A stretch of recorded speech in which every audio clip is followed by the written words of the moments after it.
Sí, buenos días.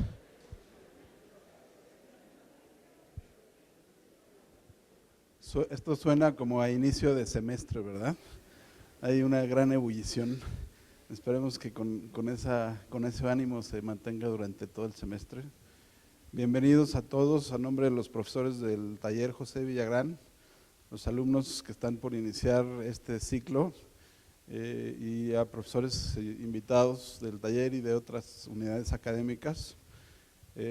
Pues quisiéramos dar inicio a este semestre a través de la presentación de nuestro nuevo ciclo. Como ustedes saben, cada semestre en nuestra unidad académica establecemos un ciclo temático que en esta ocasión ha sido seleccionado en relación a los temas que tienen que ver con la contextualidad del objeto arquitectónico. Y el ciclo temático específicamente lo hemos denominado Construir en lo construido, tomando como préstamo el título de la obra de Francisco de Gracia, en el que se hace referencia a esta ineludible labor del arquitecto de siempre al proponer un objeto arquitectónico, de alguna forma estar obligado a entablar un diálogo con lo preexistente, ¿no?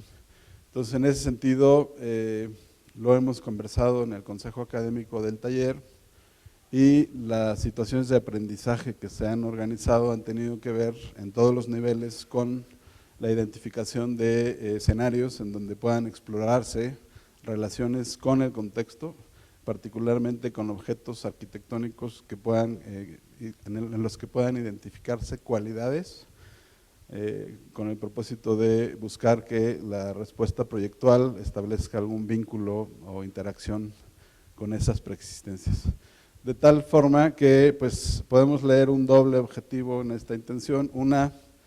Por una parte, conocer las cualidades de los objetos arquitectónicos de los contextos o escenarios escogidos, y por otro lado, explorar a través del ejercicio proyectual las maneras de establecer ese diálogo entre lo nuevo y lo preexistente.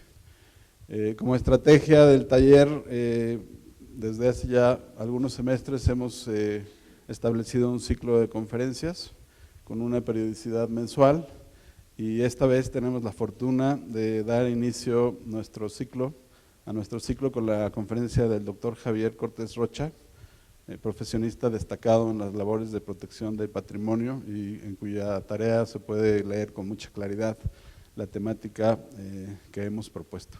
Voy a leer brevemente su síntesis curricular. Javier Cortés Rocha es arquitecto, maestro y doctor en arquitectura por la Universidad Nacional Autónoma de México, con estudios de urbanismo en la Universidad de París. Por 5 décadas ha sido profesor en la Facultad de Arquitectura de la UNAM. Pertenece al Sistema Nacional de Investigadores del CONACYT.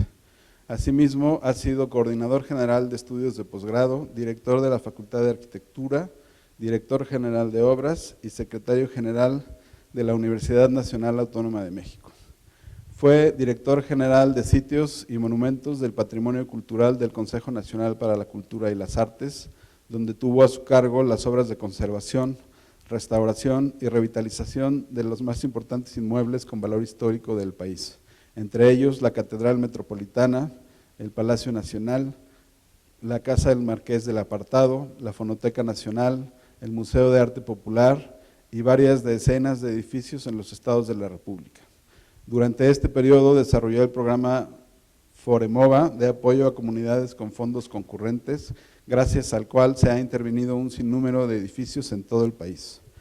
Forma parte de la Comisión Nacional de Zonas y Monumentos Artísticos del INBA, del Consejo de Monumentos Históricos, Inmuebles y del Comité Científico del INAH, del Comité Ciudadano de la Secretaría de Cultura, así como del Comité Científico para la Seguridad Estructural del Palacio Nacional. Su desarrollo profesional incluye proyectos de arquitectura y planeación urbana. Asimismo, participó con el Programa Universitario de Estudios sobre la Ciudad en los programas parciales de desarrollo urbano de los centros históricos de Campeche, Guanajuato y Zacatecas, entre otros proyectos. Y recientemente participó en la elaboración del Plan de Gestión del Campus Central de la Ciudad Universitaria. Coordinó el proyecto para el edificio sede del Tribunal Federal Electoral en la Ciudad de México, realizado mediante un convenio con profesores y alumnos de la facultad. El proyecto de la cápsula del tiempo UNAM 100 años. El proyecto y la obra de restauración de la antigua fábrica de hilados San Luis Apizaquito para ser Centro de las Artes de Tlaxcala. El proyecto de restauración y la supervisión arquitectónica de la primera etapa del edificio Moneda número 2, propiedad de la universidad, y la rehabilitación de los anexos del antiguo Palacio de Medicina. Actualmente coordina la segunda etapa de este mismo conjunto, las cárceles de la Perpetua. Ha publicado numerosos libros y artículos sobre arquitectura, urbanismo y conservación del patrimonio, entre ellos El clasicismo en la arquitectura mexicana, José Damián Ortiz de Castro, Pedro de Arrieta y Planeación participativa de centros históricos. Recientemente coordinó restauración de los anexos de la calle de la Perpetua, antigua Escuela de Medicina y el Centro de las Artes de Tlaxcala. Es miembro de la Academia Nacional de Arquitectura, de la cual fue presidente. Pertenece a prestigiadas asociaciones de arquitectos y urbanistas en México y en el extranjero.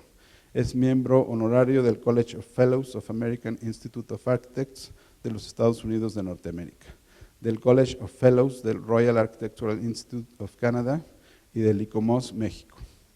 Ha recibido importantes distinciones en el campo profesional y académico, entre ellas la encomienda de la Orden de Isabel la Católica, conferida por el Gobierno de España, la Medalla al Mérito, otorgada por la Asociación Nacional de Instituciones de Enseñanza de la Arquitectura, ASINEA, el Premio Ramón Corona, otorgado por la Federación de Colegios de Arquitectos de la República Mexicana, el Premio Ignacio Díaz Morales, otorgado por la Universidad Popular Autónoma del Estado de Puebla, y la medalla del NCARB, National Council of Architectural Registration Boards de los Estados Unidos de América, por su participación destacada en el Comité Trinacional para la Práctica Internacional de la Arquitectura.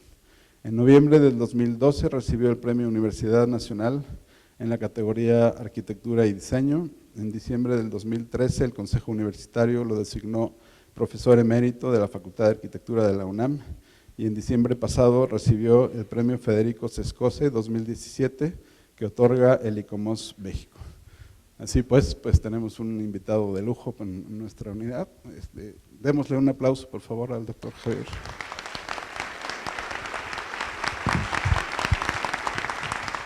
Adelante Javier, si gustas comenzar. Pues es una grave responsabilidad hablar ante ustedes con un auditorio lleno, cosa que en mi larga estancia en la Facultad de Arquitectura nunca me había ocurrido. Pero bueno, esperamos que las cosas salgan bien. Bien, cuando los arquitectos de mi generación, cuando entrábamos y cuando cursábamos la carrera de arquitectura, no nos pasaba por la cabeza más que el hecho de que nos enfrentaríamos a un terreno en un sitio determinado, con unas medidas, con unas características, y que íbamos a cumplir un programa todo de nuevo, hacer todo de nuevo. No nos pasaba por la cabeza que algún día fuéramos a trabajar con un edificio ya existente, a no ser esas remodelaciones que nos encargaban los tíos y las gentes cercanas a la familia, pero trabajar en un edificio existente que podía ser un gran edificio y modificarlo y sumarle otro edificio, pues no era una cosa que nos pasara por la cabeza. Pero lógicamente las cosas han ido variando y a ustedes, a muchos de ustedes, con toda seguridad, les va a tocar trabajar con un edificio existente para restaurarlo, o sea, para devolverle sus características arquitectónicas, o para revitalizarlo, cambiando la función del edificio, cambiando sin cambiar su arquitectura, pero adaptándolo para un nuevo uso, o bien hacerlo crecer o acompañarlo de un nuevo edificio. Entonces, todo eso es una posibilidad y qué bien que el taller en esta ocasión se da como tarea, se da como tema para todos el hecho de construir en lo construido. Entonces, yo quisiera hacer con ustedes algunas reflexiones sobre esto, poder ver algunos ejemplos en nuestro país y en otros países. Hay ejemplos que son emblemáticos, y luego presentarles algunas de las cosas en las que recientemente hemos estado trabajando en proyectos que son proyectos que le encargan a la Facultad de Arquitectura y de los cuales 2 de ellos me ha tocado coordinar, dirigir. Bien, los edificios se construyen con un propósito, al menos con un propósito inicial. Se construyen para algo, con un programa muy bien definido, y todo el mundo supone que con ese programa, con esas necesidades, con esos usuarios, con esas actividades, va a seguir a lo largo de la historia. Y ciertamente hay edificios que son construidos para un propósito y siguen siendo usados permanentemente para ese propósito. Aquí está el ejemplo espléndido del Palacio de Bellas Artes. El Palacio de Bellas Artes, que fue concebido como el Teatro Nacional. En esa época de gran producción arquitectónica, que fueron las últimas décadas o la última década del gobierno de Porfirio Díaz. Porfirio Díaz nos lo pintan en la historia oficial como el malo de la película, pero los arquitectos lo tendríamos que considerar el bueno de la película. ¿Por qué? Porque en todo el país hizo escuelas, en todas las ciudades importantes hizo teatros, hizo estaciones de ferrocarril en toda la red. La mayor parte de las estaciones de ferrocarril, como la mayor parte de las vías de ferrocarril, se hicieron en tiempos de Porfirio Díaz. Y hizo otras cosas, hizo mercados, hizo palacios, etc. Pero los edificios públicos fueron una preocupación de ese régimen. Y uno de los edificios en los que se puso más empeño fue el Teatro Nacional. El Teatro Nacional, que había de ser un teatro, pues como es la Ópera de París, ¿verdad? O como es el Teatro Colón de Buenos Aires, o sea, uno de los grandes teatros que tienen las grandes ciudades del mundo. Un teatro que causara admiración, del que estuviéramos orgullosos los mexicanos. Y ciertamente, a lo largo de generaciones, los mexicanos hemos estado orgullosos de lo que era el teatro, pensado como el Teatro Nacional, pero que se transformó en el Palacio de Bellas Artes. Aquí el exterior es el que ganó el arquitecto original del Teatro Nacional, que era un arquitecto italiano, Adamo Boari, un gran arquitecto italiano. Entonces, este arquitecto empezó, realizó la estructura, mandó a hacer las esculturas vinieron de Europa, esculturas espléndidas, y el aspecto exterior del teatro es el proyecto de Adamo Boari.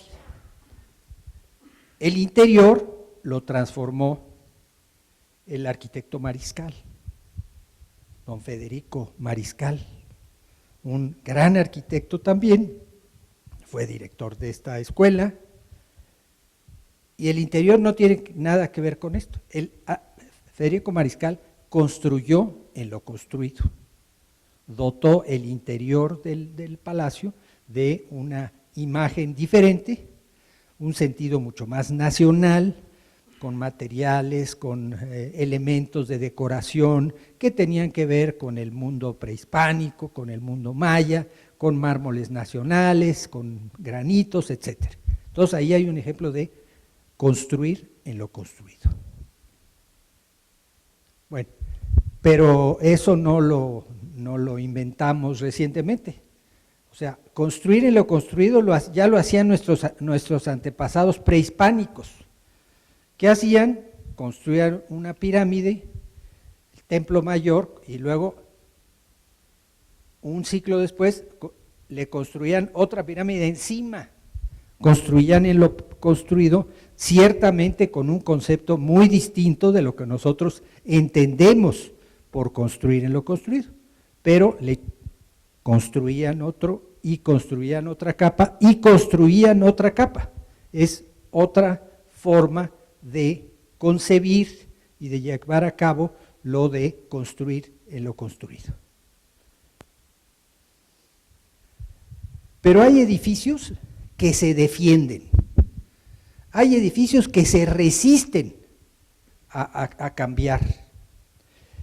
El sistema este edificio es el edificio de Correos, construido también en tiempo de Porfirio Díaz.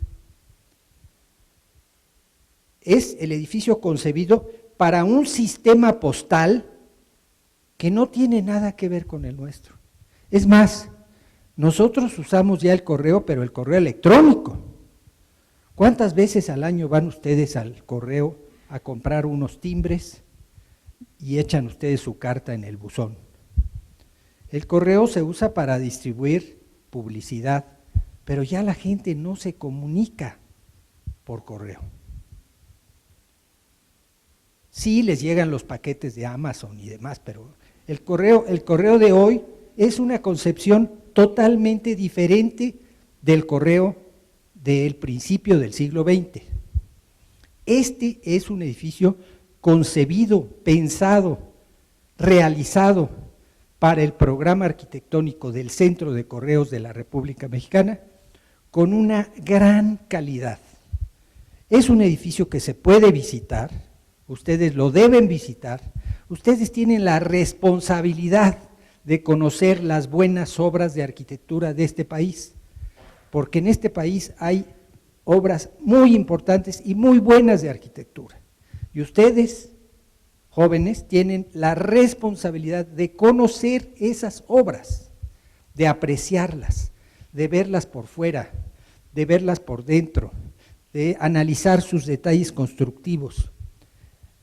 Vayan ustedes al Palacio de Correos, vean cómo se diseña una escalera, vean cómo se diseña bien una escalera.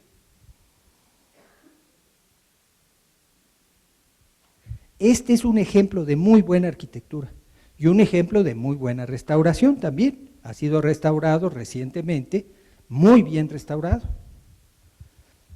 pero se resiste a dejar de ser casa de correos. ¿Qué es? Pues todavía es una oficina postal, pues como la de Tajimaroa, Michoacán, porque maneja muy poca correspondencia, pero los espacios son espléndidos. Y tiene un museo de correos y tiene salones que se usan en distintas cosas. No se usa, ya no es el centro neurálgico de las comunicaciones de este país, pero se resiste a convertirse en otra cosa. Y no hay por ahora intención de convertirlo en otra cosa. Y hay otros edificios que se conservan inalterados. Imagínense ustedes la fuente del centro de Chiapa de Corzo, hoy tiene daño estructural por el sismo, pero es un monumento que se ha conservado muy bien desde el siglo XVI. Es una fuente, es un lugar donde concurrían por agua y a la chorcha, ¿verdad? Era un espacio de mujeres, ahí iban las mujeres sobre todo a la fuente. Está en la plaza más grande del país. La plaza de Chiapa de Corzo es la plaza más grande del país. Hay plazas muy grandes, la de Cholula, por ejemplo, pero esta es la plaza más grande del país. Y en el centro de esa plaza está este edificio espléndido de ladrillo, con una influencia árabe indudable. O sea, nosotros tenemos la influencia prehispánica, desde luego, muy presente, y tuvimos las aportaciones que llegaron con los españoles. Algunas tienen que ver con el románico, con el gótico, con el renacimiento, pero también hay una influencia importante que vino de España, de la arquitectura que tiene que ver con el mundo musulmán. Y este es uno de los mejores ejemplos. Bien, a veces el edificio se convierte en una ruina, pierde la cubierta, pierde el uso. Este es un edificio que perdió el uso porque perdió la cubierta. ¿Y por qué perdió la cubierta? Porque perdió el uso. El convento de Tecali dejó de usarse cuando hicieron una parroquia enfrente. Y entonces lo abandonaron los frailes y al presidente municipal en turno se le ocurrió que era un mejor uso para los maderos de la cubierta, porque este era uno de los grandes templos cubiertos de madera, era llevarse los maderos para hacer una plaza de toros. Entonces la plaza de toros de Tecali se hizo con la techumbre del antiguo convento franciscano, que es una de las obras del siglo XVI más impresionantes. Aquí no puse la fachada, pero la fachada es quizá el mejor ejemplo de clasicismo de México, del periodo virreinal. Bien, a veces los edificios desaparecen, son demolidos, son derruidos. La foto en blanco y negro es otro edificio porfiriano, que es el manicomio de la Ciudad de México. El manicomio de Ciudad de México, que era llamado La Castañeda, porque allí había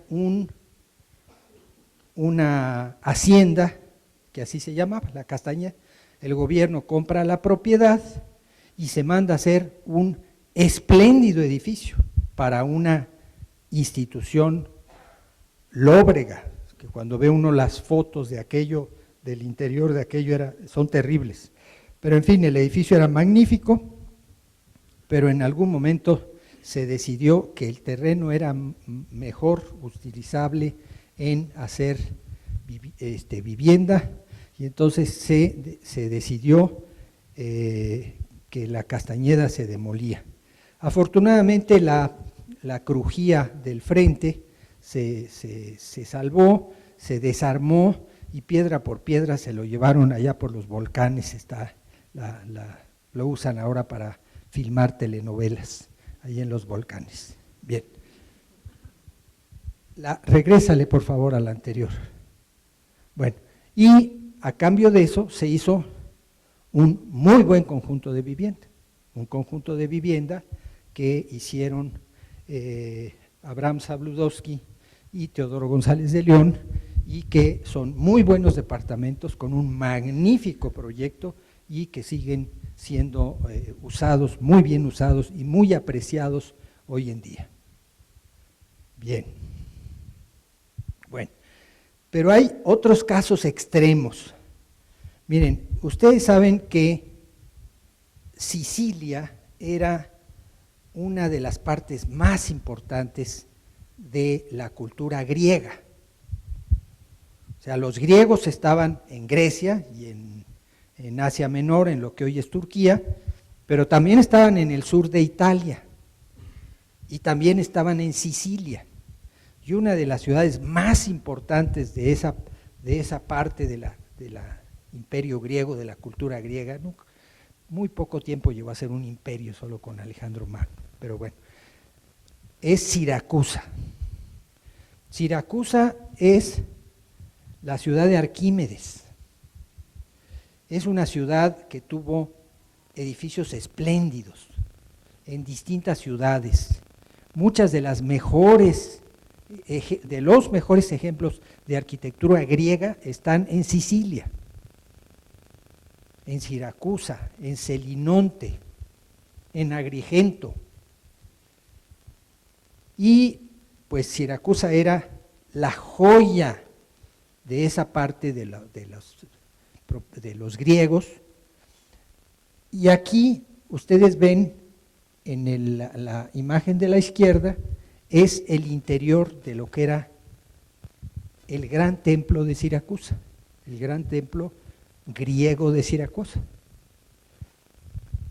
Y ustedes pueden ver en la imagen de abajo, pues no es muy buena y está medio lechosa la imagen, pero ven todavía en las columnas griegas rellenadas entre una y otra, forman la pared exterior de la catedral cristiana, la catedral católica de Siracusa, a la que le pusieron enfrente una extraordinaria portada, una extraordinaria fachada, una extraordinaria portada, magnífica, uno de los mejores ejemplos, o el mejor, del barroco siciliano.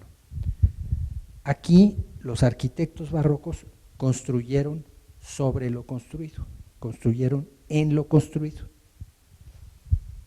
La que sigue. Bueno, y luego, pues hay cambios de uso.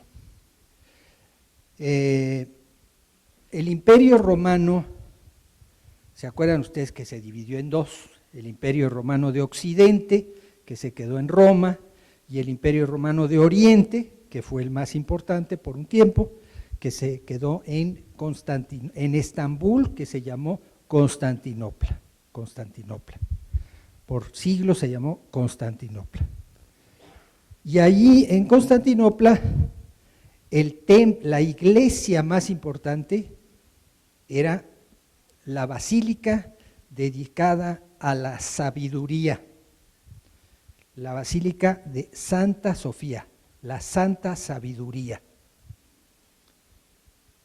Una obra extraordinaria, construida a base de cúpulas, con procedimientos constructivos muy complicados por arquitectos griegos, y donde se celebraba todas las grandes ceremonias del imperio, las ceremonias más importantes del imperio.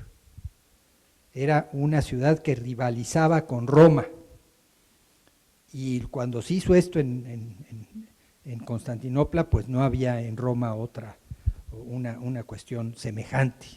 Quizá podríamos poner como ejemplo el Panteón de Roma, pero los bizantinos, grandes constructores de cúpulas. Y hay que decir que pues también ha tenido una serie de transformaciones. ¿Por qué? Pues cuando llegaron a conquistarla los turcos llegan a conquistar y entonces van a borrar o a tratar de borrar en todo lo posible el antecedente bizantino. Y una de las cosas que hacen es construir en lo construido y transformar la basílica en una mezquita, en una gran mezquita. Ustedes ven las torres, los minaretes. Los minaretes son la adición, son la transformación que se hace para convertirla en mezquita. Porque así como en nuestra cultura se usan las campanas para llamar a las ceremonias religiosas y a otras circunstancias, los musulmanes lo que hacen es treparse a una torre y gritar desde ahí los versos del Corán que tienen que rezar 5 veces al día los musulmanes. Ahora lo hacen con un magna voz, pero en esta época pues lo hacían desde allá arriba. Bien, entonces esa es una transformación de un edificio para un uso nuevo. Hoy no es mezquita, no es basílica, hoy es un espacio museográfico que uno visita con una admiración extraordinaria. Es uno de los grandes edificios de la historia de la arquitectura. La que sigue. Bien, otras transformaciones, otra transformación muy importante. Otra vez Porfirio Díaz construyó el edificio o inició el edificio para la Secretaría de Comunicaciones. Este edificio es el que está enfrente del Palacio de Minería, en las ancas del Caballito, diríamos, y es hoy el Museo Nacional de Arte. Alberga las mejores colecciones de pintura y de escultura de este país, por lo menos de una época muy importante, todo lo de pues, los ejemplos espléndidos de pintura colonial, lo de José María Velasco y toda esa época del paisaje y de la gran pintura mexicana, etcétera. Entonces, es un museo, ya no son las oficinas de correos, pero la generosidad de los espacios, la calidad de la arquitectura permitió que el edificio se adaptara a un uso diferente. Ya no las oficinas de la Secretaría de Comunicaciones, la Secretaría de Comunicaciones ya se había ido hacía tiempo a unas instalaciones modernas, construidas ahí en la Colonia del Valle, en Narvarte, que hoy llamamos el Centro Scop. El Centro Scop tiene su antecedente en el Munal. Tienen que conocer este edificio. La colección es espléndida, pero el edificio también es espléndido. Y la adaptación a museo es muy buena adaptación. Bien, hay otros muchos ejemplos de edificios en los cuales el uso se ha transformado, son utilizados para otra cosa. Este es el ejemplo del Museo de Santo Domingo en San Cristóbal de las Casas. Es el proyecto, el edificio antiguo que estaba concebido para convento dominico. Los dominicos eran la orden más poderosa en esa parte del país. En Chiapas y Guatemala y Oaxaca, los dominicos eran la orden que imperaba. Y entonces en las ciudades de Oaxaca, Chiapas y Guatemala, los conventos más importantes de la ciudad son los conventos de Santo Domingo, como el Santo Domingo de Oaxaca, por ejemplo. En este caso, el de San Cristóbal sirve de albergue para las organizaciones de las comunidades indígenas y de la producción de esas comunidades indígenas. Ahí se pueden comprar telas espléndidas, hechas con telar de cintura, o cojines hechos con esas telas, o cualquier cantidad de productos. Pero es un ejemplo de adaptación de un edificio nuevo a un uso diferente, es una rehabilitación. Este edificio para mí es particularmente interesante porque a mí me tocó llevar la obra, a mí me tocó de principio a fin, desde que lo tomamos ahí medio dado al catre hasta que se entregó como un gran museo. Este edificio es el edificio que eran un edificio para la policía y los bomberos. Es un edificio como ustedes ven, de carácter, que tiene un carácter art déco, transformado, con un proyecto de Teodoro González de León para un museo. Aquí cuando, hace ya muchas décadas, cuando pasaba uno enfrente, ahí estaban los bomberos y uno saludaba a los bomberos. Y luego se abandonó el edificio varias décadas. Bueno, con detalles espléndidos. La arquitectura de este edificio es espléndida, de don Vicente Mendiola. Tiene el elemento de la esquina, es muy importante, porque en esa torre se colgaban las mangueras para que se secaran. O sea, ahí el elemento arquitectónico importantísimo es el secado de las mangueras, se tenían que extender y ponerse a secar, y entonces para eso se hizo esa torre de la esquina.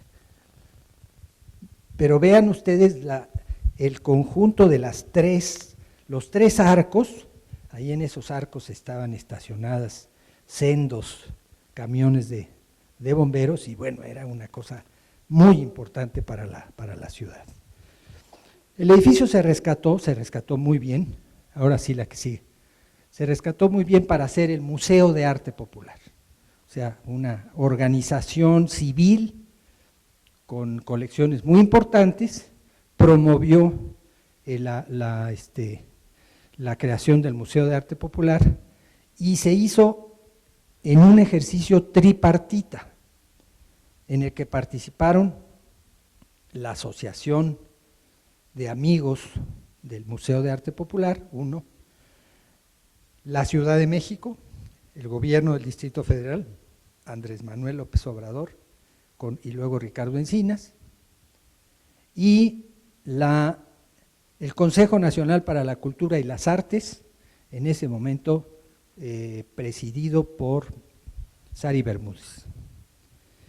Y yo, que estaba trabajando en los monumentos históricos, me cayó de pilón el ejecutar la obra. Nada fácil, porque había que poner de acuerdo al gobierno de la ciudad, a Conaculta y a los amigos del museo, cuya presidenta era una gente es una gente muy poderosa, y en aquella época un tanto difícil, la señora Marie-Thérèse Arango. Bueno, todo tiene que ver en la vida y en la profesión. Bueno, el proyecto lo hizo Teodoro González de León, bastante proyecto. A veces lo tuvimos que enfrenar porque quería tirar a la basura las puertas, y quería cambiarlas por otras puertas, y quería que demoliéramos una escalera que estaba intacta, impecable. Se enojó mucho porque no lo dejamos, pero bueno, lo que había que preservar, lo preservamos. Pero hizo adaptaciones muy importantes en esa torre de esquina de la que yo les hablaba, la de las mangueras. Pues se hizo esta escalera, que es una escalera de acero, muy interesante, y es una magnífica aportación de Teodoro González de León. Bien, la que sigue. Bueno, esta es una adaptación con una adición. Esta es la llamada, es una casa que todos ustedes conocen en Francisco Sosa, y que fue adaptada para la Fonoteca Nacional. Es la última casa donde vivió Octavio Paz. Fue una casa muy impresionante. Ustedes recuerdan que Coyoacán tenía casas donde iba la gente a pasar una temporada del año, igual que San Ángel o que Tacubaya, y esta era una de esas casas. Y luego pues fue oficina durante un tiempo. Ustedes ven la imagen de abajo, bueno, la imagen de la izquierda es la fachada que se ve desde la calle de Francisco Sosa, y la de abajo a la derecha es el patio principal de la casa. Esto se adaptó para oficinas y para auditorio de la Fonoteca Nacional. La fonoteca es donde se conserva la historia del sonido de nuestro país, ¿verdad? Grabaciones de discursos, desde una grabación de principios del siglo XX, que si el discurso en el que Lázaro Cárdenas avisó de la expropiación petrolera, hasta ópera, la Calas en el Palacio de Bellas Artes, en fin, una gran cantidad de conciertos, de discursos, en fin, el sonido de este país. Ahí se conserva hicimos unas bóvedas como de banco, ¿verdad?, donde se guardan los distintos discos en estas cuestiones como de biblioteca que se recorren para ahorrar espacio, pero con unos sistemas de seguridad extraordinarios, con un sistema contra incendios muy eficaz, muy riguroso, etc. Entonces, esta es una transformación del uso con una adición, un edificio nuevo, la que sigue. Bueno, este es el Palacio de la Autonomía. La universidad tiene en el centro histórico 28 edificios, 28 edificios de gran valor, como el Palacio de Minería, como la antigua Escuela de Medicina, que veremos más tarde, como la Academia de San Carlos. Y entonces uno de esos 28 es que hoy se llama el Palacio de la Autonomía.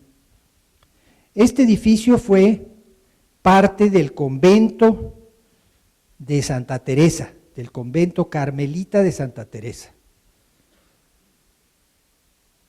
que fue expropiado, como se expropió todas las propiedades de la iglesia en el siglo XIX, y eventualmente reaprovechado en parte y en parte demolido y adaptado, construyendo en lo construido,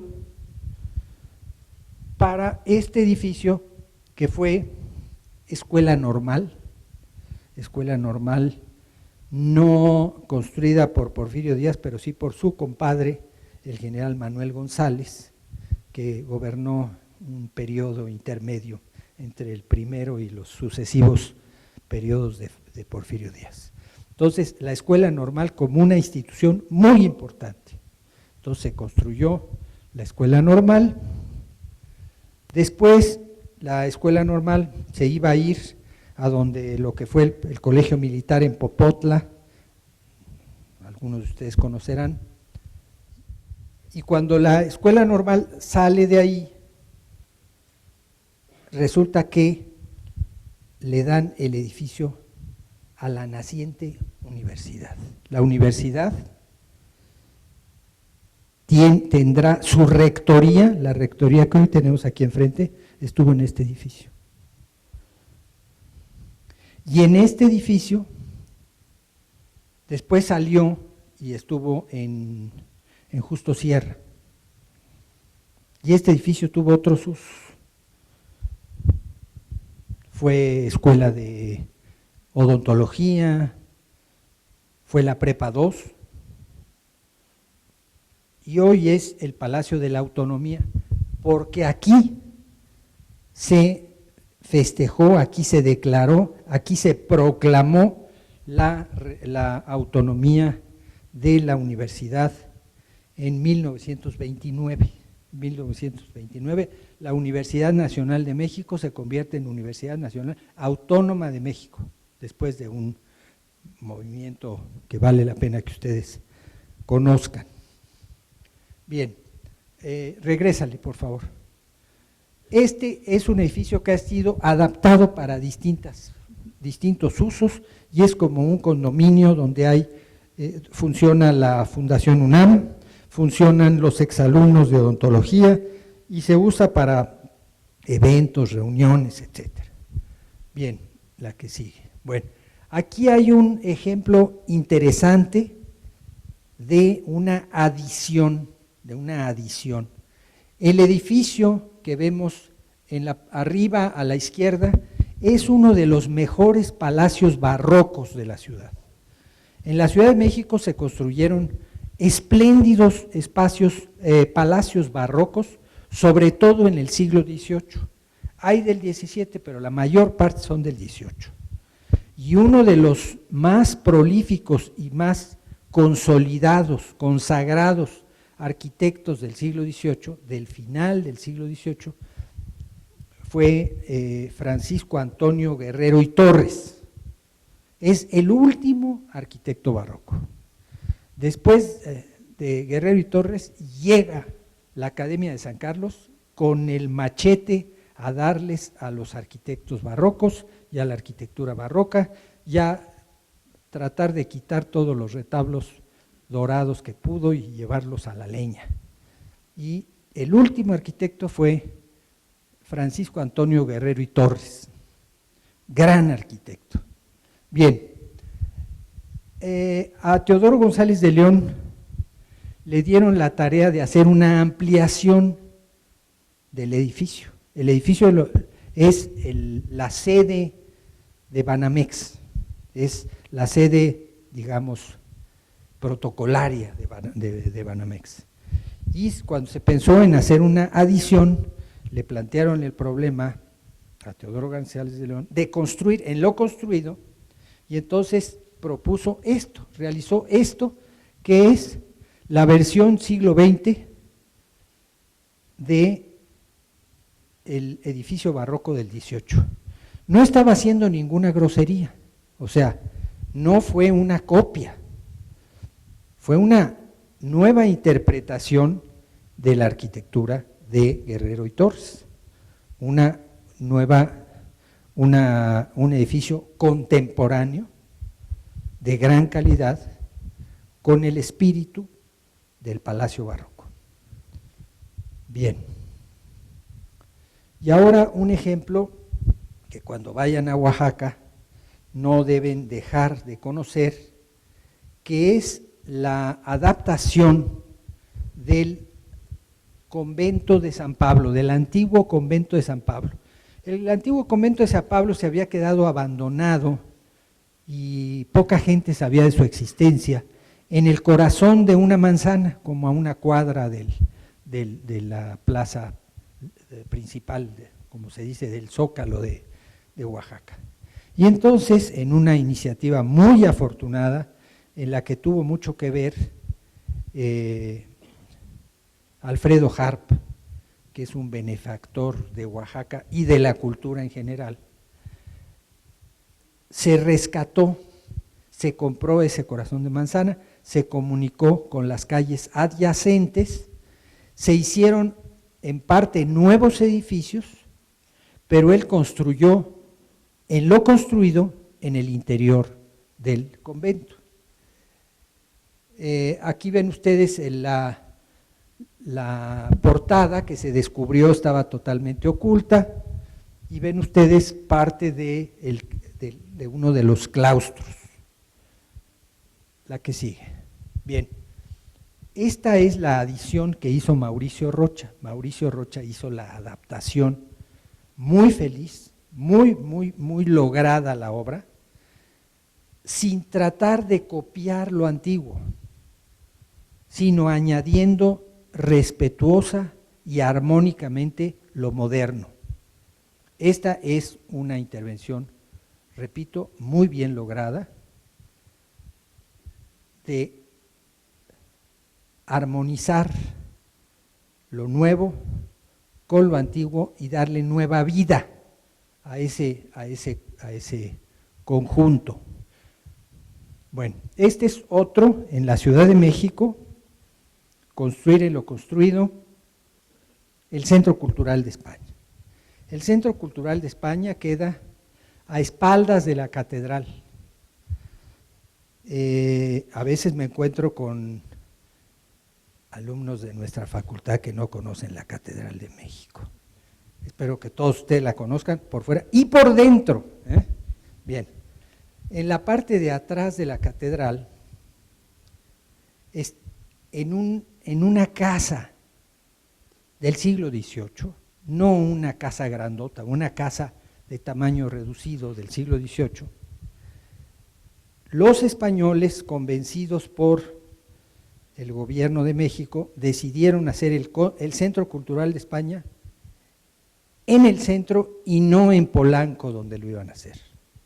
Y entonces se transformó esta casa.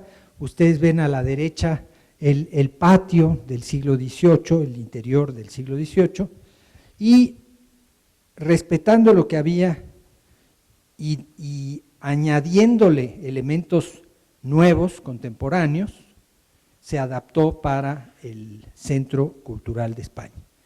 Primero, en una primera etapa, ustedes ven a la izquierda en la parte superior sobre el techo se construyó una cafetería muy agradable.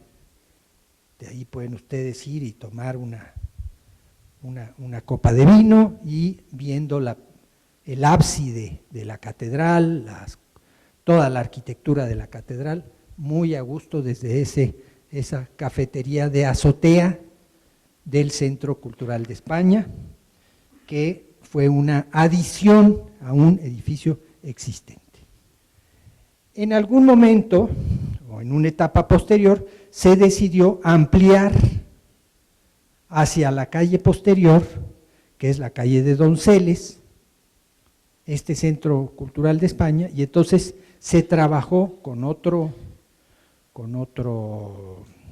arquitecto, en este caso fue Javier Sánchez, y lo que ustedes ven en la parte derecha abajo es una fachada moderna que se inspira y es una interpretación de la arquitectura colonial, de la arquitectura virreinal.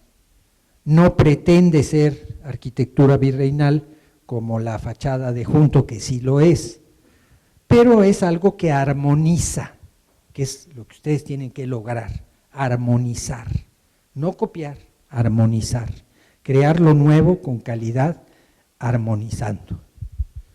Y ya lo de arriba pues es más libre, pero la parte de abajo, que tenía que respetar el edificio de Junto, que si no me equivoco es el Colegio de Cristo, pues lo resolvió con esa arquitectura respetuosa y con ese color también bastante neutro. La que sigue. Bueno, ahora un ejemplo en Puebla. En Puebla está el Museo Amparo, que tiene una riquísima colección de prehispánica y de virreinal.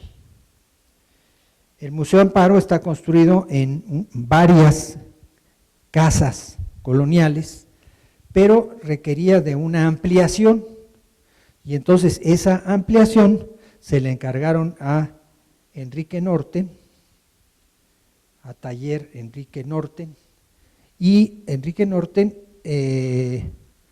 pues se le permitió, qué bueno que se le permitió, hacer esta ampliación en el corazón de la casa sin tocar las fachadas, pero con un concepto totalmente contemporáneo, con una estructura de acero rodeada de cristal, y en el exterior tiene una espléndida terraza desde donde se pueden apreciar todas las torres y las cúpulas de esa ciudad maravillosa que es la ciudad de Puebla.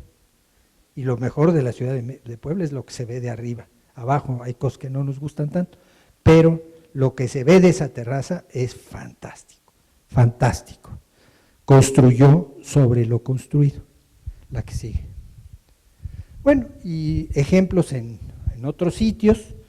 La Tate Modern, la Tate Gallery es uno de los grandes museos de Londres, y se dio la circunstancia de que pudiera ser una ampliación al otro lado del río, al otro lado del Támesis, rescatando el edificio de una antigua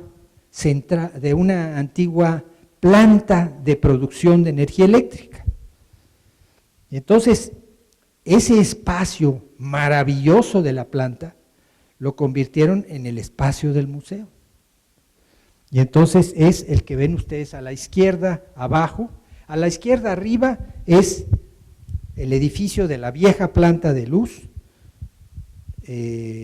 tal como existe desde su origen, en el Támesis, enfrente de Londres. Y en la de abajo ven ustedes el espacio donde estaban los generadores de energía eléctrica, que ahora pues es el espacio espléndido del museo. Y a la derecha ven ustedes que además del edificio viejo, se hizo un edificio nuevo que le encargaron a estos dos arquitectos suizos, que son Herzog y de Meuron, que han hecho obras muy importantes en muchos lugares del mundo. Y entonces ven ustedes ese resultado interesantísimo de la geometría del edificio nuevo, contrastando, pero con muy buenos resultados con el edificio de la vieja planta. Bien, y aquí uno de los ejemplos más interesantes y más logrados de un diálogo de un edificio antiguo con un edificio nuevo. El sur, así como decíamos que Sicilia era parte importantísima de la cultura griega, el sur de Francia fue una parte importantísima de la cultura romana. La Provenza fue una provincia importantísima del Imperio Romano. Y entonces ustedes en las ciudades de la Provenza encuentran ustedes ejemplos estupendos de antiguos templos, de antiguos teatros, de arcos de triunfo, acueductos, y un ejemplo muy bien conservado es el del templo de Nîmes, que se le llama la casa cuadrada, la Maison Carrée, que se conservó pues porque la usaban para otras cosas. Así como la catedral de Siracusa, aquí se usaba pues para mercado, para almacén, etcétera, pero seguía siendo útil, entonces se usó y se usó y se usó y se usó. Y recientemente se restauró espléndidamente y enfrente, fíjense qué gran reto que les entreguen a ustedes, que les brinden el terreno de enfrente para que ustedes hagan lo que quieran. Y bueno, pues aquí Foster hizo este espléndido edificio que es un centro cultural y que dialoga magníficamente con el edificio antiguo, y que entonces el edificio antiguo es la Maison Carrée, que es la casa cuadrada, y el edificio nuevo es el Carré d'Art, el cuadrado de arte, que es el edificio de Foster. Extraordinario edificio y extraordinario el diálogo entre los dos edificios. La que sigue. Bueno, este es otro ejemplo simplemente porque es una curiosidad, el Palacio de Bellas Artes de Lille, al cual se le construyó en la parte posterior, que está enmarcada en rojo, un edificio que le sirve de espejo. Es un edificio donde se refleja la fachada antigua y el conjunto, entonces es muy interesante. La que sigue. Bueno, ahora un espléndido ejemplo en la Ciudad de México, cerca de donde ustedes van a trabajar. Este es el conjunto Alameda. Es una manzana que estaba muy destruida por los sismos, donde estaban los edificios, estaba el Hotel Alameda que se había caído, estaba otros edificios en muy mal estado, y entonces con una gran decisión y un gran valor, el gobierno de la Ciudad de México decidió hacer ahí algo nuevo y algo que le diera vida al centro de la ciudad.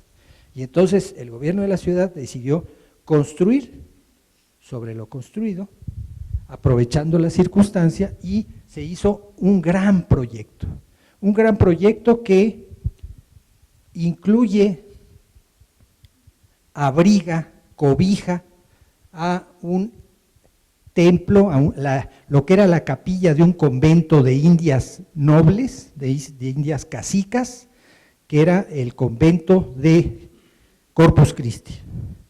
Se restauró estupendamente la iglesia hoy es el archivo de notarías, el archivo histórico de notarías, ahí se conservan las escrituras desde el siglo XVI, se restauró muy bien, con mucho cuidado, con mucho talento, y en el resto se hicieron edificios nuevos, grandes e importantes. Se hizo la Secretaría de Relaciones Exteriores, se hizo los tribunales de la Ciudad de México, se hizo el museo pues no se llama el Museo de la Tolerancia, pero es, ¿perdón? Memoria y Tolerancia, el museo. Y se hizo la plaza magnífica con un diseño, la fuente la diseñó Rojo, Vicente Rojo. Entonces es un conjunto con el cual una zona deteriorada, demolida, derruida de la Ciudad de México se conservó y levantó esa parte del centro de la Ciudad de México. Es un ejemplo espléndido de construir en lo construido, la que sigue. Y ahora para terminar, dos proyectos recientes, dos ejemplos recientes que han sido proyectos de la Facultad de Arquitectura, de la Coordinación de Vinculación de la Facultad de Arquitectura, que en su momento hicimos con el coordinador del taller, con Juan Astorga, y ahora con Alejandro Espinosa. A mí me ha tocado dirigirlos, el de Tlaxcala ya está terminado, el de Facultad de Medicina estamos en la última etapa. Bien, este es el Palacio de la antigua Escuela de Medicina, construido como la casa para el Tribunal del Santo Oficio, o sea, la Inquisición, que era una institución muy poderosa, muy temible del periodo colonial. La Inquisición era una institución muy poderosa, pero muy rica, y siempre se preocupó de la arquitectura. Fue su tercera casa, las dos anteriores. En este caso, 2 veces se construyó sobre lo construido, porque esta es la tercera casa. Bien. Este edificio es un edificio espléndido, también de Pedro de Arrieta, igual que el que vimos del conjunto Juárez. Pedro de Arrieta fue uno de los arquitectos más notables de la primera parte, de la primera mitad, se llama Pancupé, y entonces hizo la entrada en la esquina, pero así como hizo la entrada en la esquina, también la columna de la esquina le estorbaba, porque no permitía una entrada franca al patio del edificio. Y entonces la columna de la esquina y las de las 4 esquinas las suprimió. ¿Y cómo le hizo? Pues hizo una trampa, porque el arco de la esquina en realidad es un arco del doble del claro, y con eso pues lo que cuelga, que se llama un pinjante, es un adorno, no carga nada. Y la columna de arriba tampoco carga nada, porque también son arcos dobles en la planta alta. Digo, un arquitecto que se permite esas cuestiones, pues es un arquitecto que tiene realmente mucho valor. Bien, pero tenía unos anexos la casa, el palacio tenía unos anexos abandonados, y nos encargaron a la facultad a hacer el proyecto para el rescate de esos anexos. Y entonces, pues hubo que desde recimentar la fachada, lo cual se tenía que hacer entre las 11 de la noche y las 5 de la mañana, porque era cuando no pasaba el Metrobús, y después había que volver a meter la máquina y sacarla a las 11 de la noche del día siguiente. Entonces, cosas muy complicadas, salvar los entrepisos, las vigas viejas, quitarles la polilla, a veces había que ensamblar dos porque ya no llegaban a la esquina en buena circunstancia, tratarlas con fungicidas y barnizarlas y luego añadir algunas de acero para asegurar la estabilidad del edificio. Y entonces lo de arriba a la derecha es una placa que da para memoria de que le habían conectado el agua al edificio en el siglo XVI, en 1598. Bien. Y entonces bueno, aquí ven la que sigue, escenas de la restauración, en la de abajo a la izquierda, lo del entrepiso que les estaba yo comentando, y en la inyección, se inyectan los muros, se inyectan con lechada y demás, y entonces se logró un rescate estupendo de los dos anexos. La que sigue. El de la izquierda es la casa, lo que fue una casa del siglo XIX. Ven ustedes recuperada totalmente tanto el patio como los salones protocolarios, los salones de aparato, lo que había sido la sala de la casa. Y a la derecha, con incorporaciones contemporáneas, la otra casa que estaba muy destruida y que no se había podido, estaba muy transformada, muy destruida, y en la cual hicimos algunas incorporaciones de elementos contemporáneos, que se vale. La que sigue. Bueno, y para terminar, el Centro de las Artes de Tlaxcala.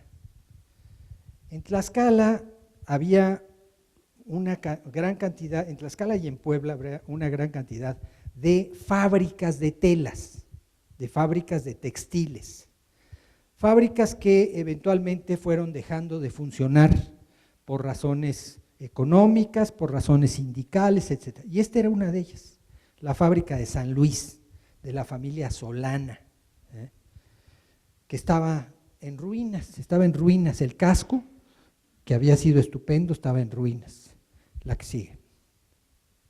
Bien, aquí ven ustedes a la derecha el trabajo desde apuntalar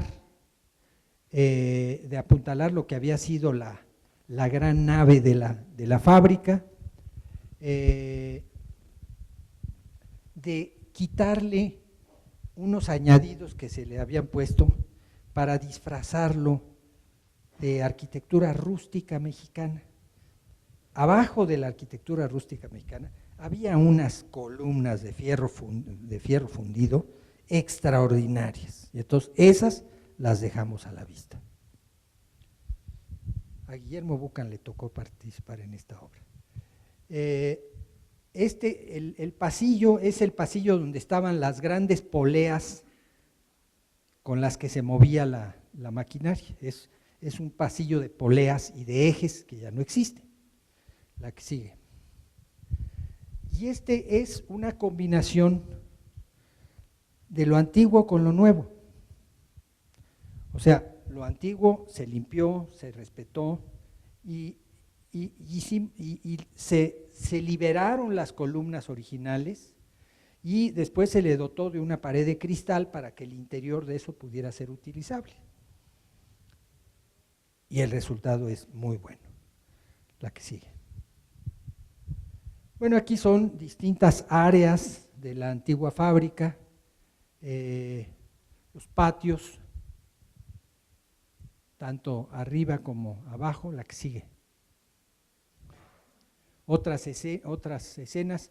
Ustedes ven ahí en la de arriba a la izquierda la chimenea, el chacuaco, que les decimos a esas grandes chimeneas, y atrás del chacuaco el edificio nuevo para la biblioteca y el teatro experimental, porque se hicieron 2 edificios nuevos, uno para las bibliotecas y el teatro experimental y otro para la escuela de música. O sea, se restauró lo antiguo, pero hubo que hacer edificios nuevos porque no todo cabía en el edificio antiguo, la que sigue.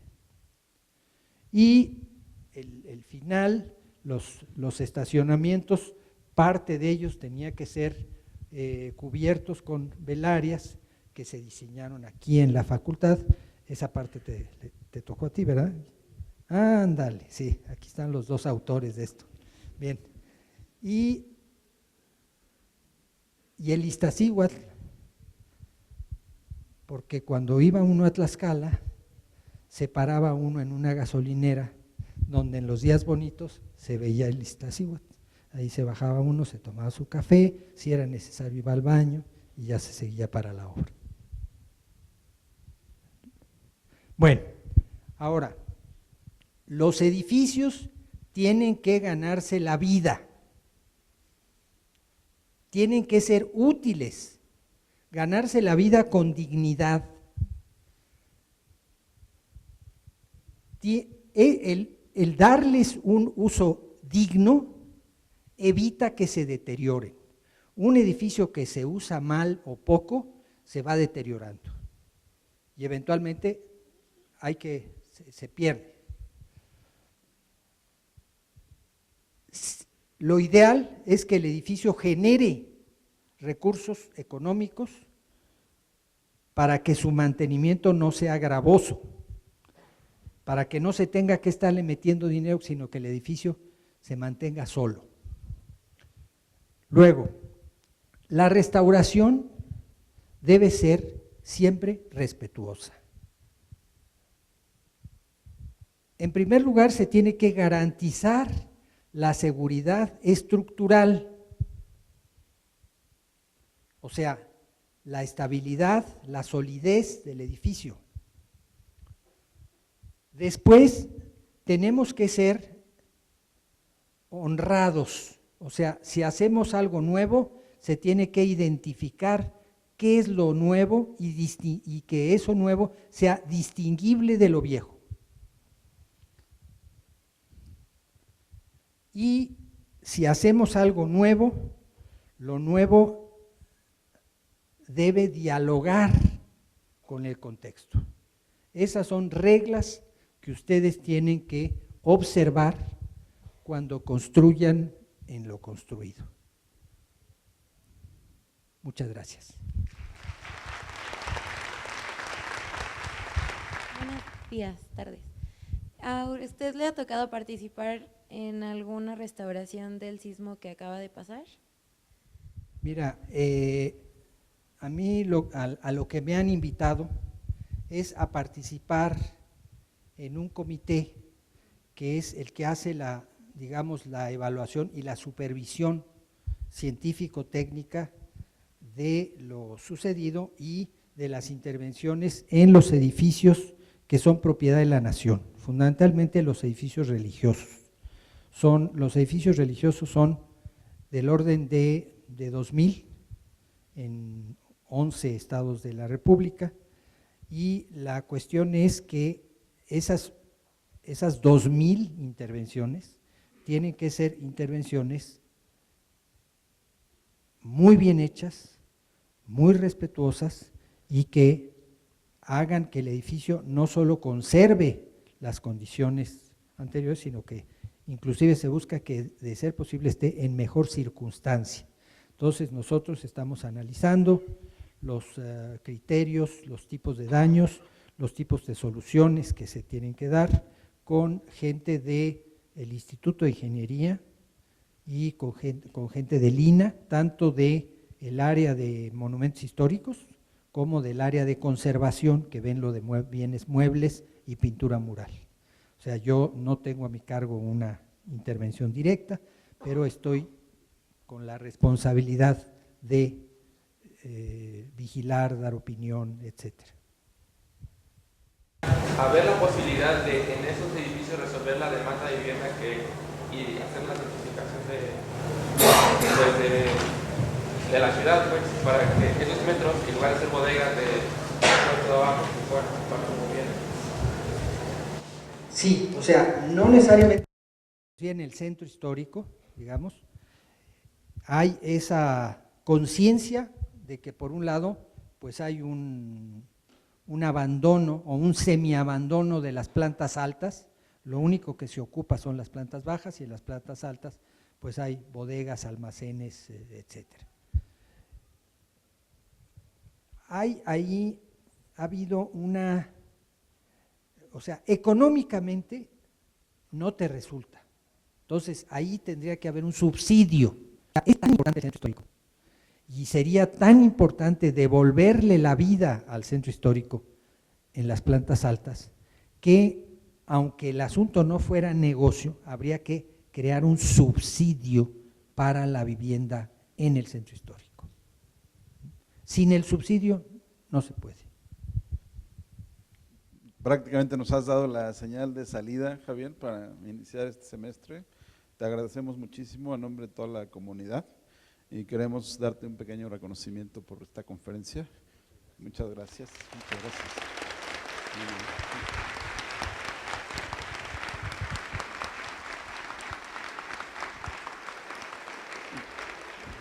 Creo que es evidente que ha sido una charla muy inspiradora con múltiples referencias. Me parece que a partir de lo que han visto aquí podemos empezar a revisar muchos casos y entrar en profundidad de acuerdo a cada uno de sus ejercicios que están diseñados ex profeso para abordar sobre estos temas que hemos platicado.